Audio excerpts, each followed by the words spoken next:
Boa tarde. Eu estou aqui às margens de Lagoa Grande. Eu sou Imembira e vou falar a respeito da água. Eu nasci aqui. Quando eu nasci em 1958, início dos anos 60, essa lagoa era completamente diferente, certo? Essa lagoa ela secava volta e meia. Essa lagoa era rodeada de vegetação, de mato. Ao redor dela não tinha nem estradas carroçáveis, era veredas, aquilo que a gente chama hoje de trilha, veredas, olha só. Então um dia desse a gente não conseguia ver essa lâmina d'água, certo? Porque o processo de eutrofização já tinha feito com que a vegetação tivesse tomado conta da lâmina d'água. Tá vendo aquele bloco de vegetação ali bem no meio da lagoa? Aquilo foi onde a máquina não conseguiu alcançar. Aqui nós temos, ó, um morro de material não decomposto que a máquina consegue tirar. Mas o material decomposto continua na água, modificando o pH da água, permitindo que ervas daninhas, ervas aquáticas se desenvolvam e modificando o processo da vida na água.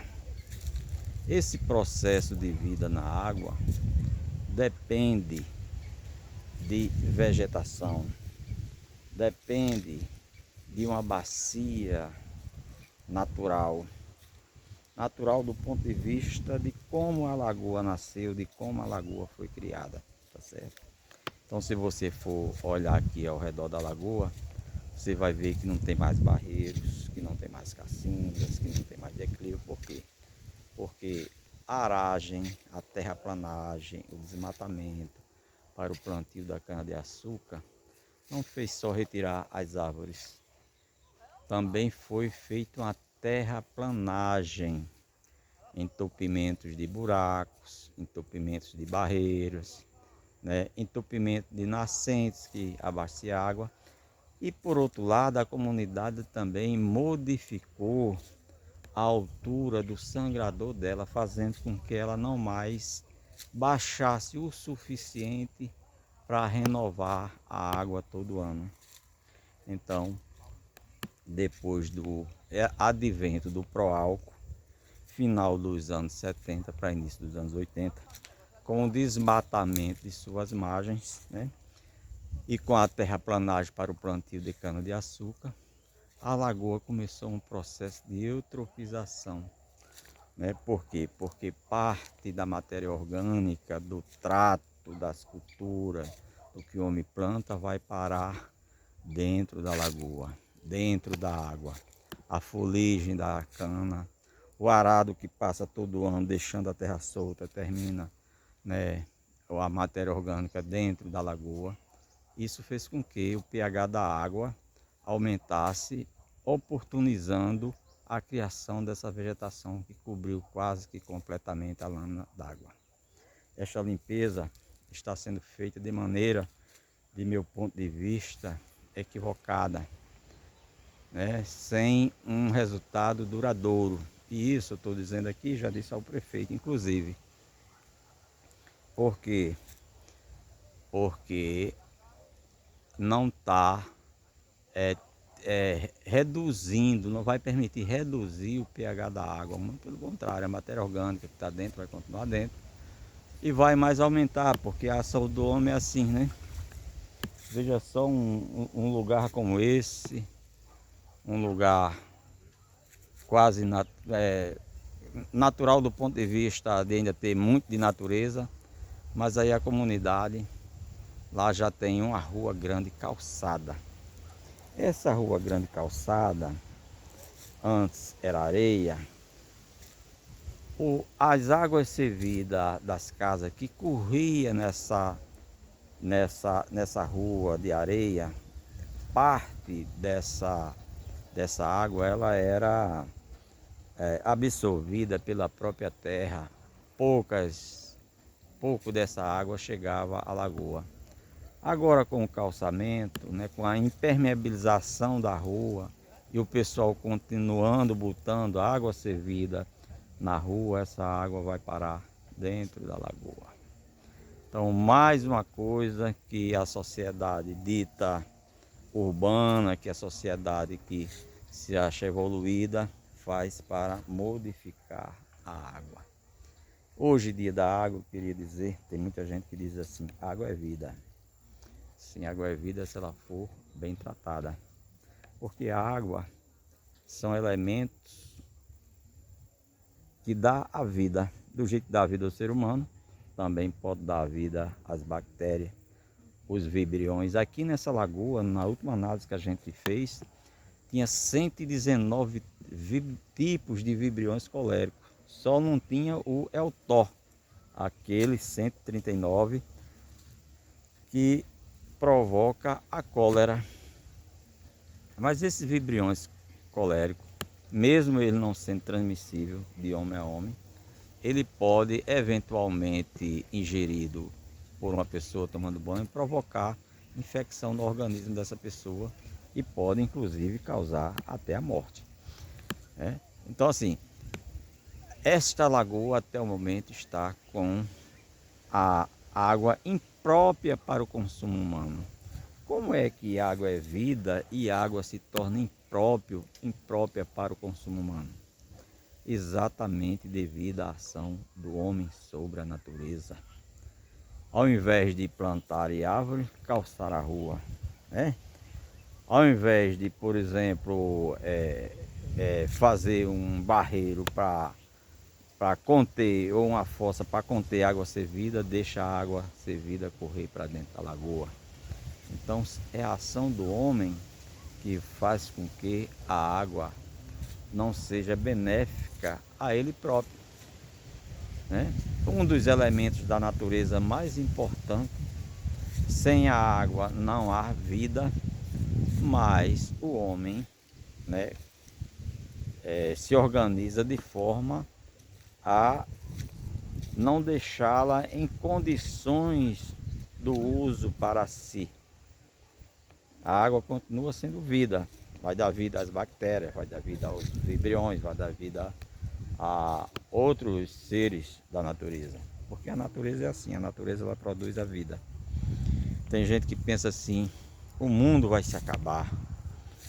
Os adeptos da leitura bíblica, o mundo vai se acabar. Quem vai se acabar é a raça humana na Terra, se por acaso o homem continuar usando os elementos da natureza de forma indiscriminada, sem uma reflexão, sem um controle, certo?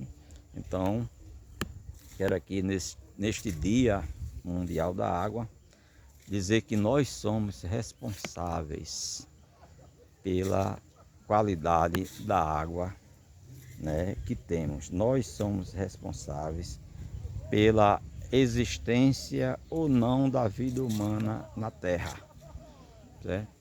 Nós podemos contribuir muito mais. Eu, Imembira, quer dizer, filho da água, nasci aqui, não me relaciono muito diretamente à água do meu trabalho, porque eu tenho um trabalho muito forte com a recuperação, com plantio de árvore, muito forte. Eu planto árvore os 365 dias do ano, em qualquer espaço. E nesse espaço aqui, próximo à lagoa, inclusive, estou plantando. Eu queria pedir a vocês, para vocês, se estiverem gostando da discussão, deixar seu like, compartilhar. E dizer a vocês que, inclusive, né, a comunidade não entendendo bem, não está entendendo bem a ação que eu estou fazendo aquilo, né? Deviam agradecer por eu estar plantando aqui, ó. Isso aqui que está aqui, vou mostrar aqui. É uma árvore que foi plantada aqui no mês de novembro. Aí vocês podem ver um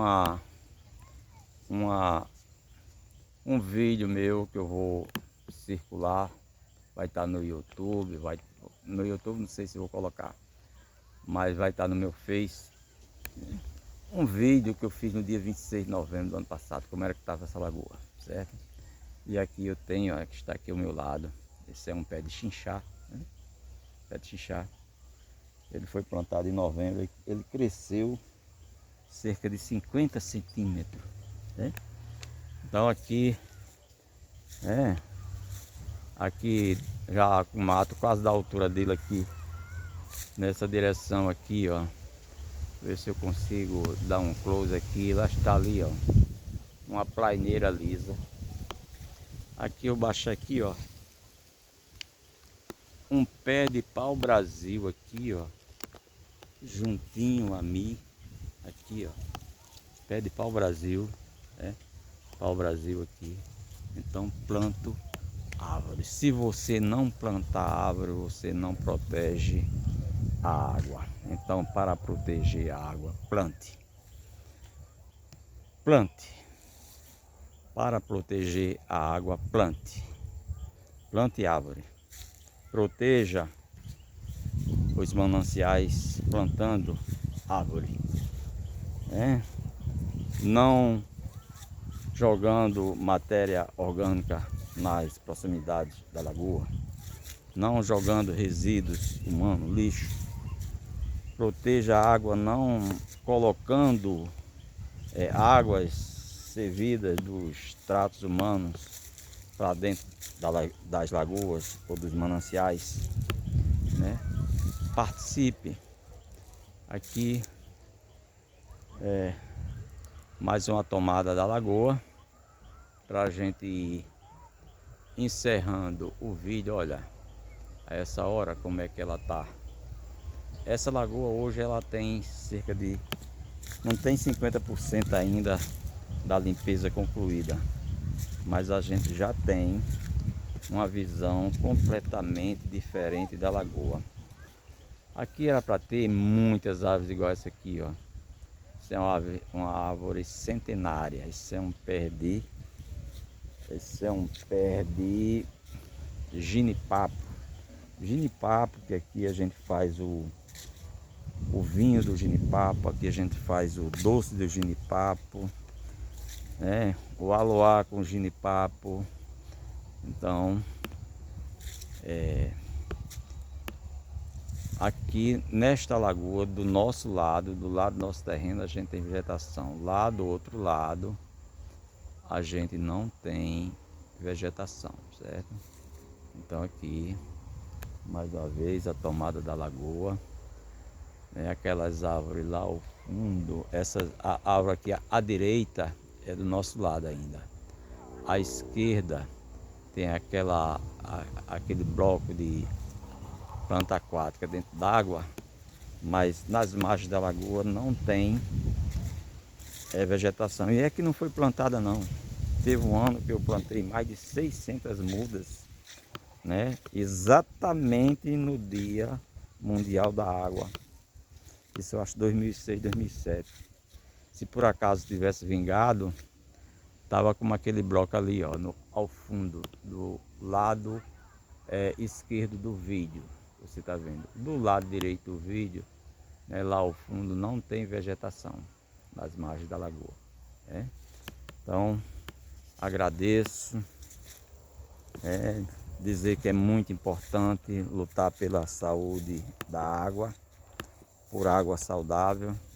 Dizer que temos muito que contribuir com isso. A nossa conduta, né, diante dos mananciais vai dizer se a gente vai continuar tendo água de qualidade ou se vamos ter pouca água ou quase água nenhuma. Água é um bem, a água é um bem comum de domínio público, conforme está na Constituição, né? Então, trate bem da água. E tratar bem da água é cuidar das margens da lagoa, é plantar uma árvore, é reflorestar as margens dos mananciais. Não tem outra. O reflorestamento das margens dos mananciais é urgente. Aqui no nosso município, Ceará-Mirim, isso foi uma prática com a cultura canavieira que se perdeu há mais de um século. Então, temos muito o que fazer aqui em Ceará-Mirim, ao redor dos mananciais. Agradeço aqui a nossa Oca e uma boa tarde e uma boa noite. A vida e a água, um dos elementos da natureza que dá a vida, a água.